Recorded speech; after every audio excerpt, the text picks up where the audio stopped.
Et ben voilà, on est face à un nouveau dilemme. P. Diddy refuse de sortir de prison pour préparer sa défense. Oui, oui, non mais rien que ça. Donc, il savait déjà que Jay-Z l'avait balancé en disant que c'était pas son pote, qu'ils étaient jamais connus, blablabla.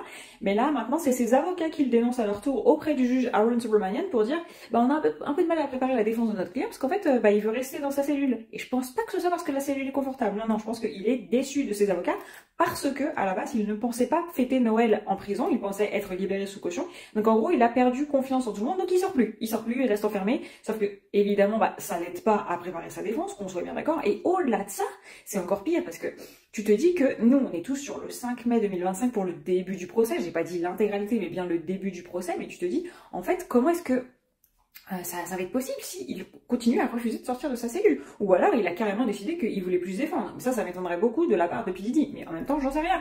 Et je me dis aussi, donc maintenant qu'il a accès à un ordinateur dans sa cellule, normalement uniquement pour préparer son procès, il refuse de sortir et de préparer sa défense. Du coup, son ordi, soit il a réussi à le trafiquer pour en faire autre chose, et dans ce cas, c'est pour ça qu'il veut rester dans sa cellule, soit je ne le comprends plus. Vraiment, je le comprends plus. Donc voilà, je pense que ça va bientôt énerver Aaron Subramanian qui va aller le chercher par la peau du dos et le ramener dans une salle pour au moins préparer sa défense. Ou alors il va lui dire, mec, si tu prépares rien, et bah tu dégages. Et au fait, aux États-Unis, toujours aucun mot sur ce dont je vous avais parlé, les rumeurs en France, sur la possibilité d'une remise de peine s'il balançait quelques noms. Aux États-Unis, j'ai toujours rien trouvé sur mes sources qui sont d'habitude officielles et fiables surtout.